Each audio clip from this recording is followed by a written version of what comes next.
Para business leaders dan intellectual business community, kita jumpa lagi dalam acara The CEO Reference. Hari ini kita akan membicarakan satu topik dari Harvard Business Review bulan Juli Agustus tahun 2010 yang berjudul Are You Ignoring Trends That Could Shake Up Your Business?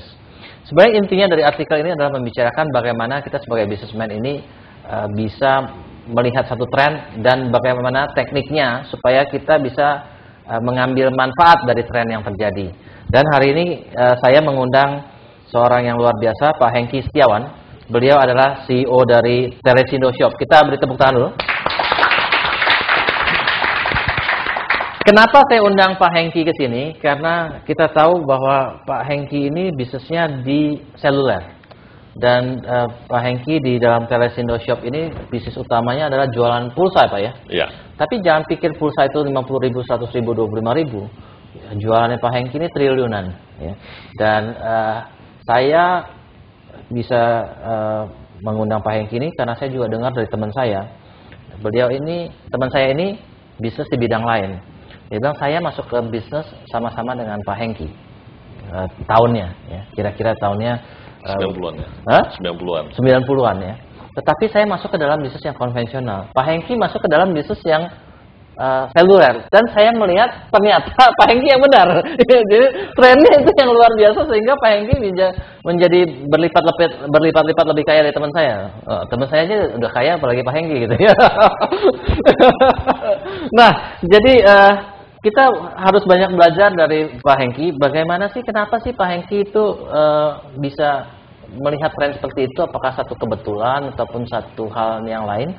Kalau kebetulan katanya tidak berulang terlalu sering ya, tapi beliau bisa sampai besar seperti ini rasanya bukan kebetulan lah begitu ya. Nah, Pak Hengki, sebelum kita lanjutkan diskusi kita, mungkin Pak Hengki bisa cerita dulu sudah berapa lama sih merintis Telesindo dan ceritanya gimana? Saya dengar dulu dari toko gitu, Pak ya. Iya, dasarnya dulu kita dari tahun 89 itu kita dari istilahnya pedagang kaki lima jadi calo. Pedagang kaki lima, Pak ya? Iya, jadi pedagang kaki dua, Pak ya?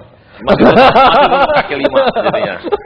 Jadi kita berangkat dari waktu kuliah di Untar itu kita kan yang namanya anak mahasiswa suka mau action ya. Pada saat itu ada namanya handphone Nokia Citibank, itu NMT punya. Itu diharga di 5 juta. Itu pun saya pinjam uang sama bos saya. Saya masih ingat 5 juta. Pada saat itu kita habis beli itu handphone 5 juta, kita coba iklan, memang dasar otak pedagang. Kita iklan di Sinar Harapan pada saat itu. Kita iklan ternyata laku di 7 juta. Akhirnya 2 juta, besok seminggu kemudian 2 juta kita pulangin ke bos saya. Jadi saya udah punya modal 5 juta. Saya beli lagi, ternyata saya compare ternyata dapat 4 juta. Cuman casingnya udah agak lecet. Kita dasar anak sawo besar, saya bawa ke bengkel saya cat itu casingnya. Nokia Citibank cukup besar. Iya. Akhirnya laku lagi 7 juta. Akhirnya uang itu bergulir terus. Jadi mulai jualan handset, Pak ya? Iya. Pada saat itu pertama kali handphone masuk Indonesia adalah MPS ya? Bukan. Itu NMT, Rajasa. Dari NMT itu bergeser ke AMPS. AMPS itu Elektrindo. Nah, itu sampai tahun 95 berakhir, 96 berakhir, masuk kepada 95 pertama kali adalah GSM. Nah, masuk ke GSM itu juga masih bundling dengan handset, yaitu Motorola Express. Motorola 5200 dan 7200. Nah, dalam perjalanan itu bergeser terus. Nah, pada tahun 97 pertama itu mulai masuk kepada prepaid. Prepaid yang dimana orang tidak hiraukan pada situ masih jual kartu halo. Kartu halo bonusnya besar. Kita sudah masuk ke ikut tren. Jadi udah jual prepaid. Nah, prepaid belum jual voucher. Pada saat itu tahun 98, 99 itu prepaid itu luar biasa. Modal kita 200.000 bisa jual sampai 1 juta. Maksudnya prepaid pada saat itu gimana sih, Pak? Prepaid itu kartu simpati. Oh iya. Itu nomor susah pada saat itu. Nah, itu modal kita 200.000. 250.000. Kita bisa jual sampai 1 juta. Satu minggu kita dapat alokasi 1.000 lembar. Pada saat itu masih kecil. Kita udah cukup. 1.000 nomor? 1.000 nomor, itu udah cukup. Ya, bagi kita udah untung kaget 750 juta, Pak, seminggu. Nah, bergeser.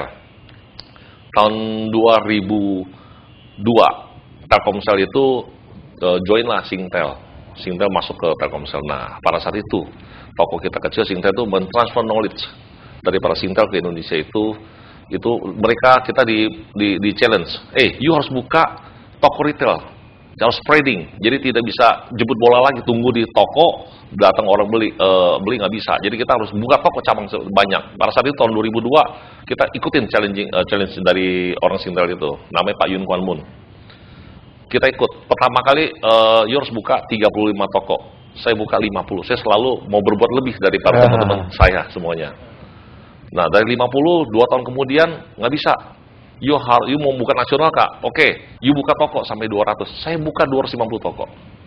Itu pada saat itu namanya luar biasa, growth rate. Itu kita buka cepat tapi kurang orang, pusing pala. Pakai sepupu, saudara, temen, apa semua kita kerahin semuanya.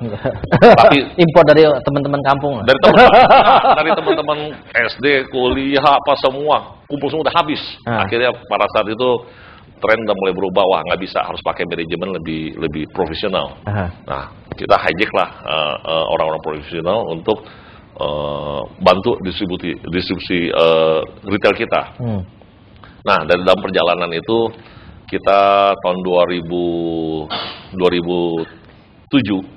itu 2009 trennya voucher, starter pack masuk ke voucher masuk sekarang ke handset. Nah, kebetulan fenomena luar biasa itu adalah handphone merek lokal. Nah, pada saat itu kita sempat join dengan Nexian juga, kita sama-sama besar dengan Cellular Shop. Nah, kita gabung, besar akhirnya kita melihat peluang kita bisa jualan, kita buka merek sendiri, adalah merek T-Phone. Nah, itu ya, dari sana kita saya cukup bangga juga, T-Phone ini kita baru lahir kira-kira 9 bulan, 10 bulan, kita di Indonesia sudah masuk di top 3. Jadi setelah dari itu, nah dari sana sekarang kita punya mimpi dasar yang manusia nggak pernah puas. Saya punya mimpi tahun depan harus menjadi to be number 1. Nah, tentunya bukan hanya mimpi toh. Kalau to be number 1 harus baik cara. Ya harus memperbaiki dari servicesnya. Kita sudah bangun service center. Kita mau buka 128 kota. Karena kita udah punya television shop, udah punya toko 500 toko dari Sabang sampai Merauke. Saya punya branch office sendiri. Ada di 128 kota. Nah, saya tinggal develop, saya punya sistem sama image T-Phone Service Center itu dengan easy, nggak usah investasi apapun. Nah, itulah berangkat dari sana. Kita mau menjadi nomor 1 harus banyak harus diperbaiki adalah dari services, dari program marketing, daripada produk-produknya harus kompetitif. Itu dia. Maksudnya nomor 1 di bidang apa, Pak? Handphone lokal. Di handset. Ya, sekarang kan tuh bidang masih si Nexian masih leading. Nah, kita kedua. Tapi sebenarnya you punya backbone sekarang masih di pulsa kan, Pak ya? Ya, balik lagi ke pulsa. Pulsa sampai hari kita sudah 5 tahun berturut-turut sebagai best distributor dari para Telkomsel. Jadi sudah 5 tahun berturut-turut Television Shop, ya istilahnya kompetisi dengan 172 dealer di Indonesia. Sampai hari ini kita masih di top rank atas. Gitu. Berapa persen dari market share-nya Telkomsel di tangan Anda? Kira-kira di 12-15%. 12-15%. Flexi pun juga kita sebagai... Bisa hitung sendiri ya? Flexi pun kita juga, kebetulan kita sebagai top number 1 juga. Udah 3 tahun berturut sebagai best dealer juga Flexi, Telkom Flexi. Jadi Flexi berapa persen yang kira-kira pegang?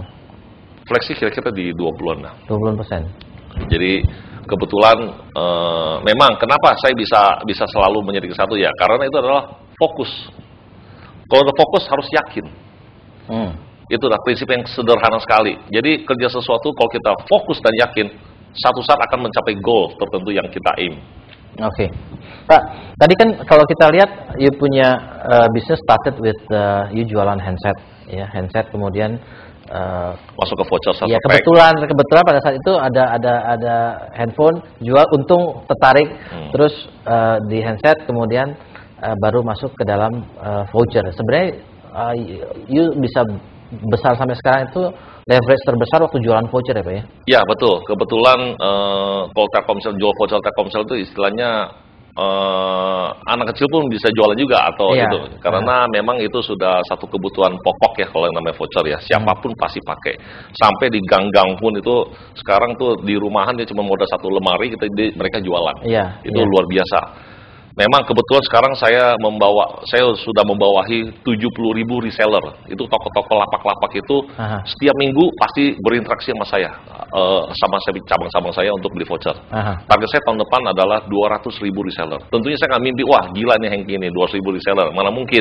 Saya juga nggak bodoh.